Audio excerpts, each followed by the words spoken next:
भोलेनाथ। हर हर महादेव। सोमवार व्रत कथा। एक नगर में एक बहुत धनवान साहूकार रहता था, जिसके घर में धन की कमी नहीं थी, परंतु उसको एक बहुत बड़ा दुख था कि उसके पास कोई पुत्र नहीं था। वह इसी चिंता में दिन रात लगा रहता था। वह पुत्र की कामना के लिए प्रत्येक सोमवार को शिवजी का व्रत और पूजन किया करता था तथा सायंकाल को शिव मंदिर में जाकर शिवजी के सामने दीपक जलाया करता था। उसके इस भक्ति भाव को देखकर एक समय माता पार्वती जी ने शिवजी महाराज से कहा कि महाराज, यह साहूकार आपका अनन्य भक्त है और सदैव आपका व्रत और पूजन बड़ी श्रद्धा से करता है। आपको इसकी मनोकामना पूर्ण करनी चाहिए। शिवजी ने कहा, हे पार्वती, यह संसार कर्म क्षेत्र है। जैसे किसान खेत में जैसा बीज बोता है वैसा ही फल काटता है, इसी तरह मनुष्य इस संसार में जैसा कर्म करते हैं वैसे ही फल भोगते हैं। पार्वती जी ने अत्यंत आग्रह से कहा, महाराज, जब यह आपका अनन्य भक्त है तो इसको, और अगर किसी प्रकार का दुख है तो इसको अवश्य दूर करना चाहिए, क्योंकि आप सदैव अपने भक्तों पर दयालु होते हैं और उनके दुखों को दूर करते हैं। यदि आप ऐसा नहीं करेंगे तो मनुष्य आपकी सेवा तथा व्रत क्यों करेंगे। पार्वती जी का ऐसा आग्रह देख शिवजी महाराज कहने लगे, हे पार्वती, इसके कोई पुत्र नहीं है, इसी चिंता में यह अति दुखी रहता है। इसके भाग्य में पुत्र न होने पर भी मैं इसको पुत्र की प्राप्ति का वर देता हूँ, परंतु यह केवल 12 वर्ष तक जीवित रहेगा। इसके पश्चात वह मृत्यु को प्राप्त हो जाएगा। इससे अधिक मैं इसके लिए कुछ नहीं कर सकता। यह सब बातें साहूकार सुन रहा था। इससे उसको न कुछ प्रसन्नता हुई और न ही कुछ दुख हुआ। वह पहले जैसे ही शिवजी महाराज का व्रत पूजन करता रहा। कुछ काल व्यतीत हो जाने पर साहूकार की स्त्री गर्भवती हुई और 10वें महीने में उसको गर्भ से अति सुंदर पुत्र की प्राप्ति हुई। साहूकार के घर में बहुत खुशी मनाई गई, परंतु साहूकार ने उसकी केवल 12 वर्ष की आयु जानकर अधिक प्रसन्नता प्रकट नहीं की और न ही किसी को भेद बताया। जब वह बालक 11 वर्ष का हो गया तो उस बालक की माता ने उसके पिता से विवाह आदि के लिए कहा, तो वह साहूकार कहने लगा कि अभी मैं इसका विवाह नहीं करूँगा।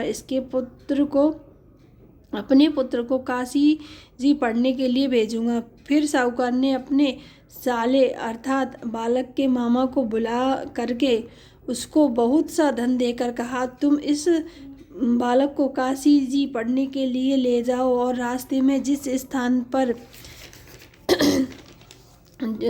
यज्ञ तथा ब्राह्मणों को भोजन करा, हर रास्ते में जिस स्थान पर भी जाओ वहाँ यज्ञ तथा ब्राह्मणों को भोजन कराते जाओ। वह दोनों मामा भांजे यज्ञ करते और ब्राह्मणों को भोजन कराते जा रहे थे।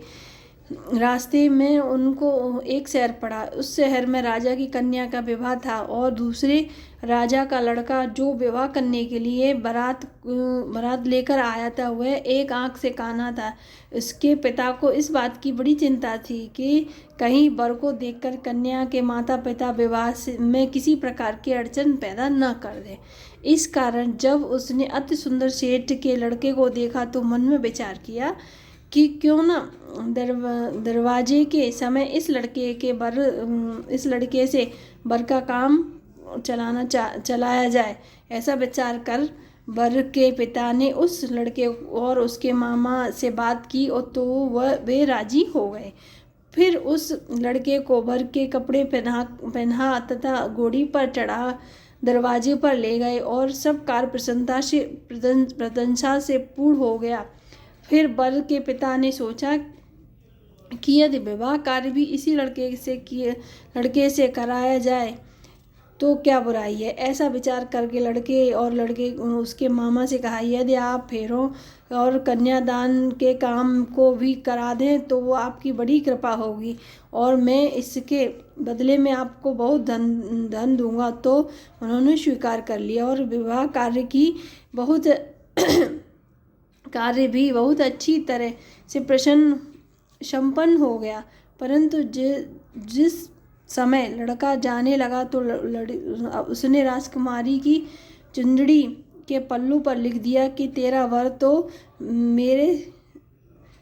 विवाह तो मेरे साथ हुआ है, परंतु जिस राजकुमार के साथ तुझको भेजेंगे वह एक आंख से काना है और मैं काशी जी पढ़ने जा रहा हूँ। लड़के के जाने के पश्चात उस राजकुमारी ने अपनी चुंदड़ी पर ऐसा लिखा हुआ पाया तो उसने राजकुमार के साथ जाने के से मना कर दिया और कहा कि यह मेरा पति नहीं है, मेरा विवाह उसके साथ नहीं हुआ है, वह तो काशी जी पढ़ने गया है। राजकुमारी के माता पिता ने अपनी कन्या को विदा नहीं किया और बारात वापस चली गई। इधर सेठ का लड़का और मामा काशी जी पहुंच गए। वहां जाकर उन्होंने यज्ञ करना और लड़के ने पढ़ाई करना शुरू कर दिया। जब लड़के की आयु 12 साल की हो गई, उस दिन उन्होंने यज्ञ रच रखा था कि लड़के ने अपने मामा से कहा, मामा जी आज मेरी तबीयत कुछ ठीक नहीं है। मामा ने कहा, अंदर जाकर सो जाओ।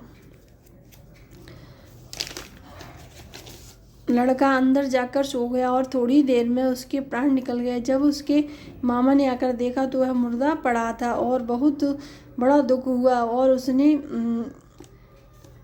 उसने सोचा कि अगर मैं अभी रोना पीटना मचा दूंगा तो यज्ञ का कार्य अधूरा रह जाएगा। अतः उसने जल्दी से यज्ञ कार्य समाप्त कर ब्राह्मणों के जाने के बाद रोना पीटना आरंभ कर दिया।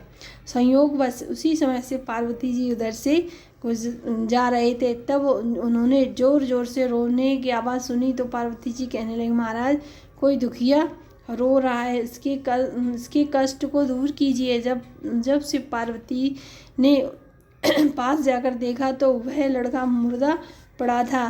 पार्वती जी कहने लगी, महाराज यह तो उसी सेठ का लड़का है जो आपके वरदान से हुआ था। शिवजी ने कहा, हे पार्वती इसकी आयु इतनी ही थी, वह यह भोग चुका है। तब पार्वती जी ने कहा, हे महाराज इस बालक को और आय दे दो, नहीं तो इसके माता पिता तड़प तड़प कर मर जाएंगे। पार्वती जी के बार-बार आग्रह करने पर शिवजी ने उसको जीवन वरदान दे दिया और शिवजी महाराज की कृपा से लड़का जीवित हो गया। शिवजी और पार्वती कैलाश को चले गए। तब वह लड़का और मामा उसी प्रकार यज्ञ करते तथा ब्राह्मणों को भोजन कराते अपने घर की ओर चल पड़े। रास्ते में उसी शहर में आए जहाँ उसका विवाह हुआ था। वहाँ पर आकर उन्होंने यज्ञ आरंभ कर दिया तो उस लड़के के ससुर ने उसको पहचान लिया और अपने महल में ले जाकर उसकी बड़ी खातिरदारी की। साथ ही बहुत से दास दासियों सहित आदर पूर्वक लड़की और जमाई को विदा किया। जब वह अपने शहर के निकट आए तो मामा ने कहा कि मैं पहले तुम्हारे घर जाकर खबर कर आता हूँ कि जब उस लड़के का मामा घर पहुँचा तो लड़के के माता पिता घर की छत पर बैठे थे और ये प्रण कर रखा था, यदि हमारा पुत्र सकुशल लौट आया तो हम खुशी नीचे आ जाएंगे, नहीं तो छत से गिरकर अपने प्राण खो देंगे। इतने में उस लड़के के मामा ने आकर यह समाचार दिया कि उसका पुत्र आ गया है और वह तो उनको विश्वास नहीं हुआ। और तब उसके मामा ने शपथ पूर्वक कहा कि आपका पुत्र अपनी स्त्री के साथ बहुत सारा धन साथ लेकर आया है। तो सेठ ने आनंद के साथ उसका स्वागत किया और बड़ी प्रशंसा से साथ रहने लगी। इसी प्रकार से जो कोई भी सोमवार के व्रत को धारण करता है अथवा इस कथा को सुनता व पढ़ता है उसकी समस्त मनोकामनाएं पूर्ण होती हैं। हर हर महादेव, जय बोले।